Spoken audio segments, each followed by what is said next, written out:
Hey everyone, welcome back. It's Lucklight here, and we're continuing Dragon Quest / Dragon Warrior 2. And as I'm standing here, I was doing some paperwork really quick, real life stuff. Blech. And I was watching the NPCs kind of just move really awkwardly, but kind of rather quickly, back and forth. Must be a boring life, being an NPC in a video game. You know, things I'm thinking about instead of doing work.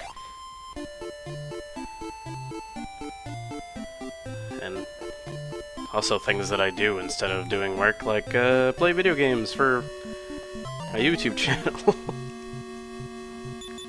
Anyway, we have to head back to the Castle of Cannock to find our stupid cousin, the Prince of Cannock, who is supposed to join our party, and we've been chasing him all around this continent.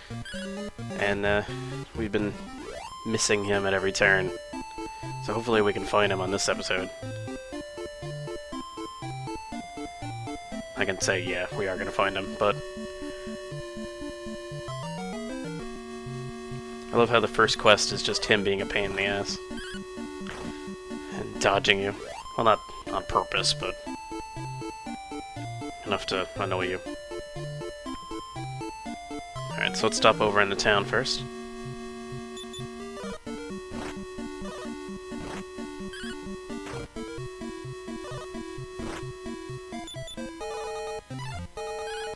After we kill these ants. You'd think at the levels I've been gaining, these ants wouldn't be a problem anymore. Ants and slimes, but they still go first, and they still kind of hit you. Now, do you notice anything different about this? There's a person in the inn. Let's go talk to him. Hail, friend. I am Prince Artho of Cannock. We found him! Art thou my cousin from Middenhall? Ah, it is as I guessed. It is as I guessed. I've been seeking thee, so together we may oppose Hargon. And we got him.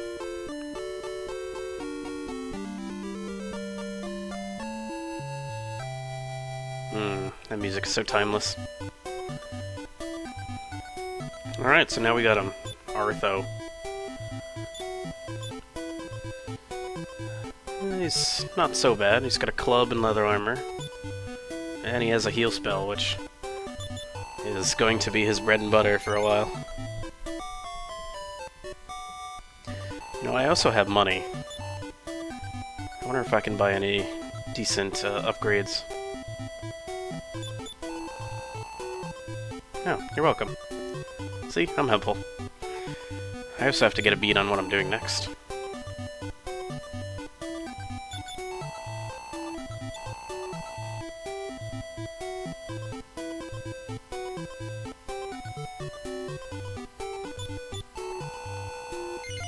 Alright, nobody's saying anything different, so... Alright, weapons. I can buy a chain sickle. Almost for chainmail. But better weapons are always good. Let's do it.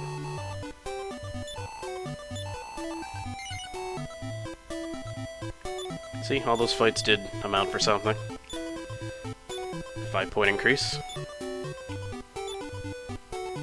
Let's trade the copper sword and see if Artho can put it to good use. And wrong way, stupid. Equip. Yes, he can. A little bit better.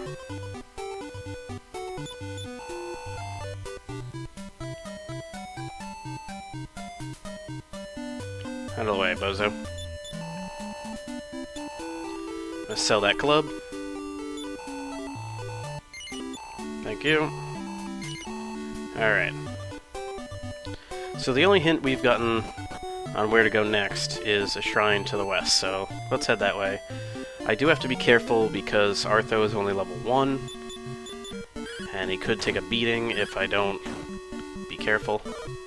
Essentially what's going on right now is Luck is going to protect him until he can start dishing out better attacks, and I can get to the end of this episode and level him up a bit. Although he'll always be, 400 experience behind my main character.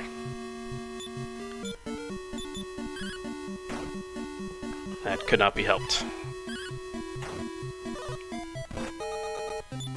Yeah, for some reason I thought that I could get him... I know I mentioned in the first episode, for some reason I thought that I could get him without having to go through a cave. I forgot about the cave. I forgot about the Shrine of Bravery. Which was my problem. Because I was like, yeah, I don't have to level up, I can just march over and grab him. Nope. Hast thy travels taken thee to the monolith south of Middenhall? I'm gonna say yes. Okay, never mind. My brother must be there now, will you not go to him? Alright, so apparently I gotta go south of Middenhall. I could go south to the next land, but that is a quick way to get your butt kicked while your characters are level 1. Alright, so I guess we're going back and talk to some dude. Alright, I'll be honest with you. I do know where to go next. I haven't forgotten that hard. But if the game has a storyline progression, I'm gonna try to not just be like, oh, by the way, here we go. This is where we're going. Because the game's storyline is rather small compared to RPGs that we know. And as it gets into full swing, there's going to be a lot of points where I just level up in between episodes, like usual. And then it'll just be, full-on progression at all times. Just right now, as the game slowly kind of starts up, it feels like we're doing a lot of grinding.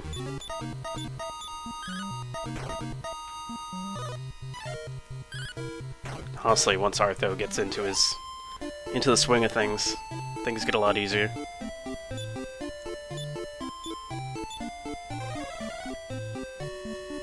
And then once I get, what's-her-face? The Princess of Moonbrook. That's when I start flinging the only attack spells. There's a lot more in this game than hurt. And hurt more.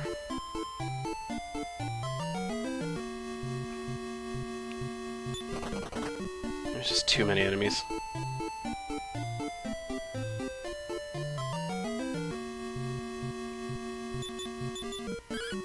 Yeah. Well, things we have to look forward to later on. There's a ship we can get. We can start sailing around the world. And we can watch me get lost even harder. Let's see. What else? Oh, I just remembered something. There's a cave right near the end that leads to the final area. That cave is a nightmare. Some of the enemies in the cave have a spell that pretty much... the enemy dies, but it, kills one of your characters.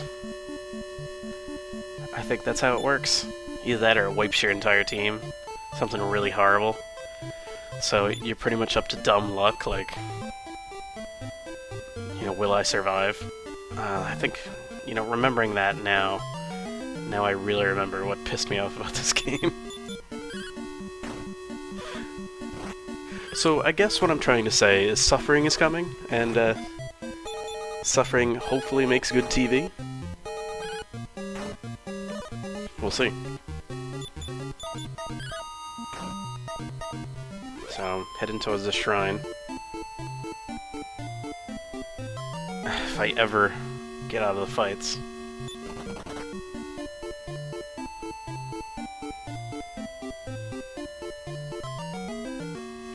And they really do stick you on this last, how did I not run away from 3 slimes who were trying to run away from me? They do really stick you on this big continent in the beginning, and there's not much to it other than, Middenhall and Cannock, and Leftwine, and that one cave. And they make you go back and forth. And it's a good spot to get levels, and, I mean, you also have to remember that this is how games were back then. they wanted to extend the gameplay and, you know, get you the most bang out of your buck. So, padding was a major thing back then. Where's the stamp shrine? So, I mean, that's why old RPGs and had a lot of grinding in them. It's why old platformers were kind of difficult, so that you'd come back and you'd keep playing, and you wouldn't beat it in, like, you know, 15 minutes and then be away and then be, you know, well, that was a waste of money, you know? Because, think about it, like, we pay $60 for games now, like AAA titles. $60 was, like, how much these games were back then, too. Alright, of keys and doors, I know this. There are silver keys and gold keys, and doors to match them each. Seek the first, the silver key, for this is what I teach. That key is in the cave of the lake west of Cannock's walls. But go only with a friend inside, or there thou shalt surely fall. Alright, so that is the hint on where we're supposed to go next. West of Cannock is a cave that has the first key.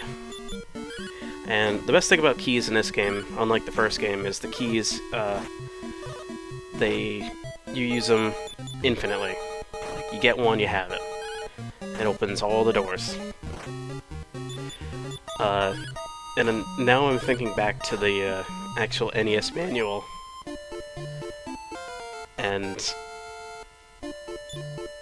all of the things that it said in the manual were kind of talking to people who were knowledgeable about the first game.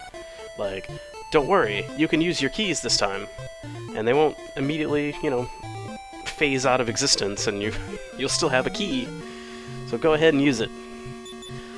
You know, things like, you know, hey, now you have a party member, so think about it, and now the enemies are going to have more enemies, so think about that.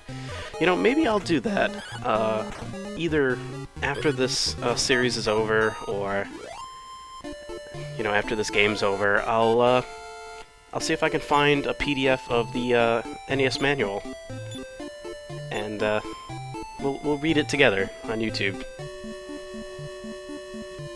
I wonder if somebody else already does that. I don't want to steal anybody's thunder. I'm gonna check that out. Maybe that'll be a thing we do. We'll take all the games we played and see if we can read the manuals. Within reason. I mean, we're not gonna look at, say, Lagrange points manual, because we do not read any lick of Japanese.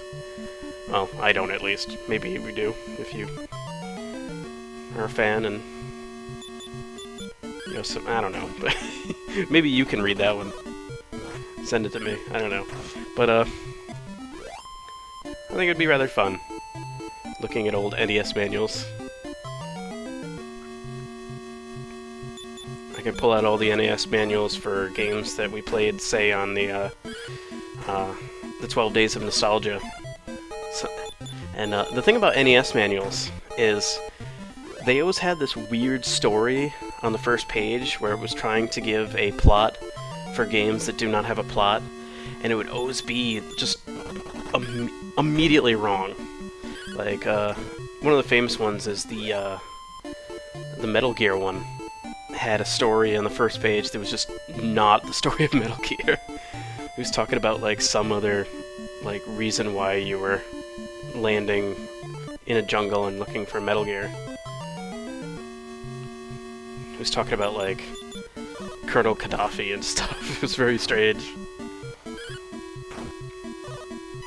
Yeah, but it would try to give plots to games that didn't have plots. And, man, some of the stuff they came up with, very bizarre.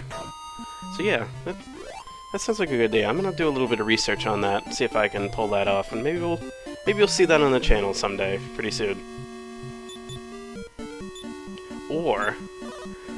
Or if you think about it, I'm actually recording these videos a bit earlier than their actual release, so maybe I already did it, maybe it's already on the channel, and I'm just coming up with the idea kind of in a weird time loop. I don't know, but I'm gonna give it some thought and see if that's something we can do. because I think it would be rather interesting. Anyway, it was cool to chat at you while we tried to get back to Cannock. I'm going to do some quick leveling in between episodes here to see if I can get Prince Cannock here, Artho, up to speed, see if I can get him a better weapon, maybe some shields or something. Do something, and then we're heading to a cave and get a key on the next episode. See if we can get there, at least, and see if we can find it and not die. Anyway, I hope you join me for the next one. My name is Lucklight, thank you for watching, and have a good one.